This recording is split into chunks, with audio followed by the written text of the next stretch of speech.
आज मुंबई मेट्रो 3 जो करीबन 33.5 किलोमीटर की 33.5 किलोमीटर की मेट्रो लाइन है, जो देश की अंडरग्राउंड मेट्रो की सबसे लंबी सिंगल लाइन है, उसका सेक्शन 2A इसका लोकार्पण अभी अभी हमने किया है।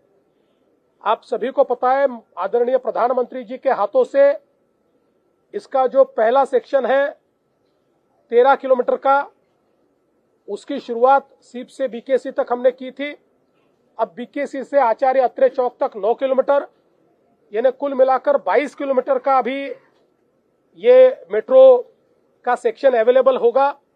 और अगस्त महीने में हम वापस प्रधानमंत्री जी को बुलाएंगे और यहां पर जो बचा हुआ पोर्शन है आचार्य अत्रे चौक से कफ परेड तक, उसको भी हम उसकी शुरुआत करेंगे।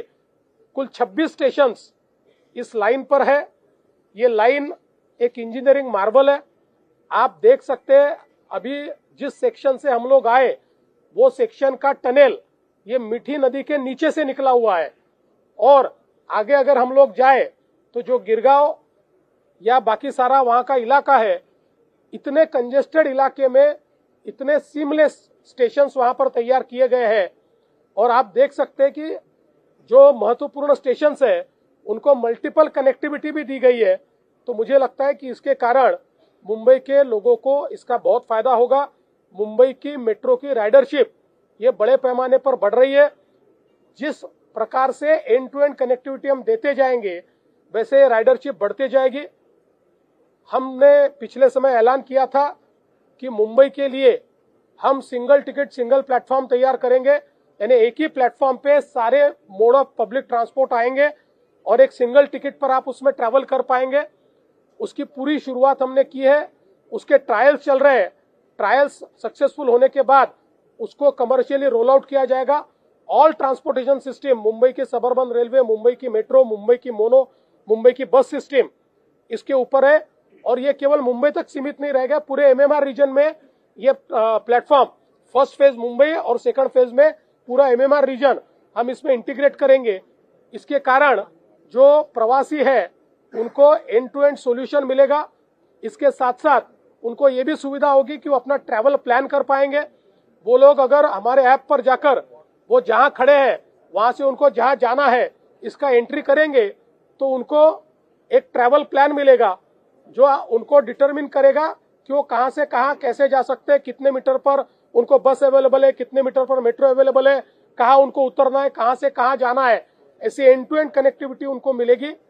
उसके साथ साथ कल ही शिंदे जी ने और हमने एक बेस्ट का ऐप जो गूगल के साथ एक हमने पिछले समय टाइप किया था, उसके अंतर्गत एक नया ऐप ये डेवलप किया हुआ है जिसमें हमारे बेस्ट की बसेस की रियल टाइम इंफॉर्मेशन आपको मिलेगी। आप जिस भी बस स्टैंड पर खड़े हो या जहां भी खड़े हो वहां से नियरेस्ट बस स्टैंड कहाँ है, वहां आने वाली बस कितने बजे आने वाली है, वो अभी कहाँ है, उसको पहुंचने को कितना समय लगेगा, अगर लेट है तो कितना लेट है, ये सारी जानकारी लोगों को इसके माध्यम से मिलेगी। और इसी प्लेटफॉर्म से अदर मोड्स ऑफ ट्रांसपोर्ट की भी इंफॉर्मेशन आप ले सकते हैं, ट्रैवल प्लान भी तैयार कर सकते हैं।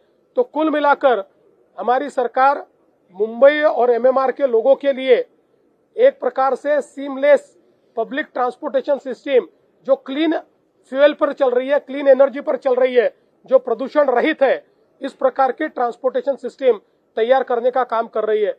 मैं आपको बताना चाहता हूं कि ये मेट्रो हम लोगों ने 2017 में शुरू की थी, ये शायद पहले कंप्लीट हो जाती, लेकिन आप लोग जानते हो बीच में 2-2.5 साल इस मेट्रो ने कई परेशानियों को झेला, सरकार की अनास्था को भी झेला।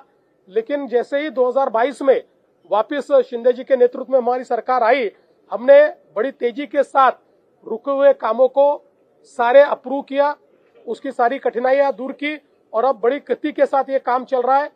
हमारा ऐसा मानना है आने वाले इस साल में 50 किलोमीटर और अगले साल में 50 किलोमीटर मेट्रो का काम हम कंप्लीट करेंगे, ताकि ये जो कनेक्टिविटी है जो थोड़ी डिस्टॉर्टेड है ये पूरी तरीके से सीमलेस इस प्रकार की कनेक्टिविटी लोगों को प्राप्त होगी।